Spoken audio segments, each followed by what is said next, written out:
So my history with Brian Jonestown is that, like, I had heard of him in the '90s, uh, but I just wasn't cool enough to listen to him yet. Um, I mean, don't get me wrong, I was pretty cool in the late '90s, but I was a lot more. I wasn't. That was a period of time where I was a little bit down on like standard indie rock, like guitar indie rock. Just because I had listened to Pavement for so many hours, the year before, like 94 or 95.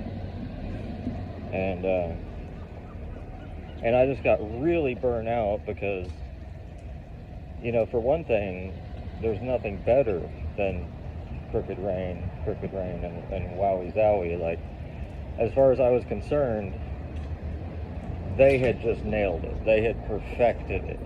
Especially Crooked Rain. Crooked Rain is just a perfect record. It's just perfect.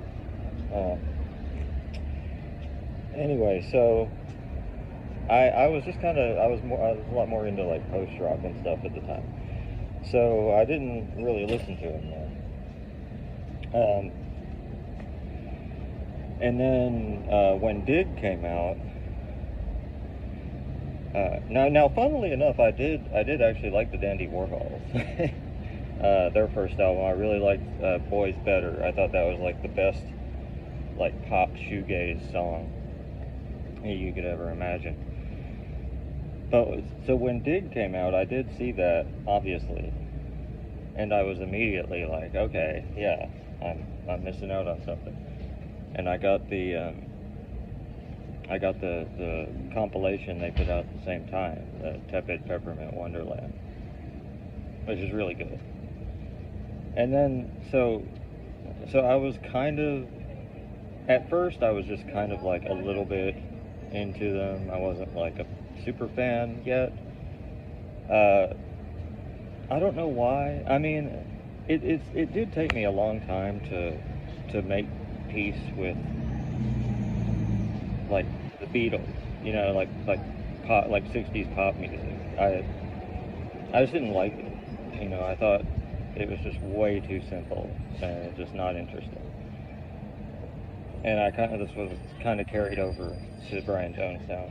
And I kind of thought for a while, I was like, yeah, they've got a few good songs like every album, but like none of their albums, you really listen to them straight through, which is not true, but that's just how I felt. And then gradually I came around to like really loving like everything they did through the '90s. And but then like My Bloody Underground came out, and like at the time I really didn't like it. Like I just like I like on a rare occasion where I agreed with Pitchfork. I think Pitchfork gave it like a 0 or something. But it wasn't, I didn't think it was that bad, and now that I never went back and listened to it. So, I probably went 12 or 13 years without listening to it and just assuming that I knew knew the poop. And so I went back and listened to it, and it's a lot better than I thought for starters. It's actually pretty good. But the problem, and I mean this is why at the time people didn't like it, and it's something that's very hard to get through, which is the production, which is, I'm not going to say it's not bad. It's not bad production. He made a choice, and it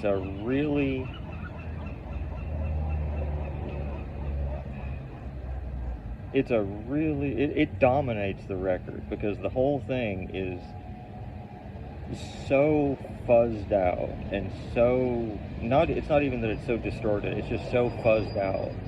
Like everything has been equalized and mashed and just like almost like the Smashing Pumpkins did sometimes, but not quite as extreme as that, not quite as compressed as that. Because it's not really, it's not. I say compressed, but that's not what it is. Like you're listening to it and you can tell it's just the fuzz. Everything was just turned up to a point that's just stupid. So that's really hard to get through because it makes the whole record sound just very muddy and kind of samey, which I get is definitely the point, but it's. And then another thing you got to get through is some of the song titles. Well, okay, Anton Newcomb has a great knack for song titles. He's got some of the best in the business, but he's also sometimes a little too clever for his own good. And there's a song on My Bloody Underground, and you know what? It's actually one of the best songs on the album, which is why it's so annoying. The song is called Automatic Faggot for the People. Now, I get it. I get the joke. I get it. It's an REM reference. I get it. Automatic for the People, and Michael Stipe is bisexual, blah, blah. I get it. Like, I get it. Very clever. But, except it's not, like, very clever. It's just really stupid. Especially since the song itself does not appear to have anything to do with REM, like sonically or lyrically. It's just, he just decided to take a dig at Michael Stipe. And that's the kind of thing Anton Newcomb does. I mean, make no mistake, he does that all the time. It's just, in this case, it's kind of funny, but also kind of like extremely juvenile. Yeah, but so, like, going back through and giving it a more of a chance, the songs are definitely there. And I wonder if there's a way to just go back, and I'm sure someone has tried to like clean it up. And I know that would, obviously it would be a different album, but for a while, like, it's the record that because of that record, I wrote them off for years. I didn't really pay attention to them again until 2017 or 2016. They did that album Don't Get Lost, which is sort of like an industrial callback to like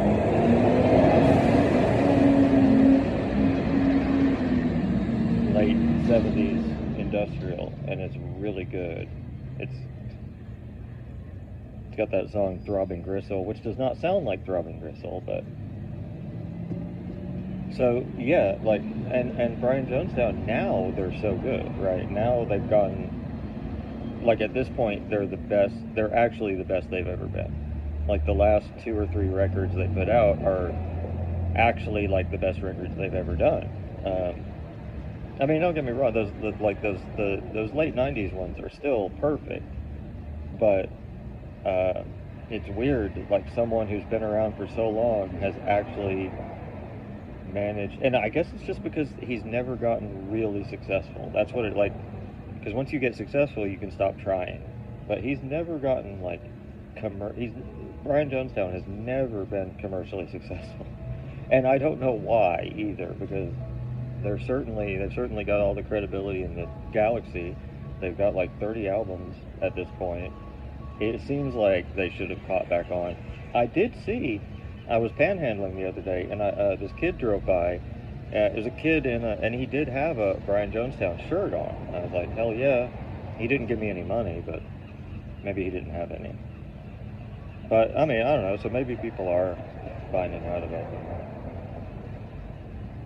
So yeah, I mean, like, on review, it's a record I really thought I hated the record, and it turns out it's like a 6 out of 10. It's a perfectly decent record.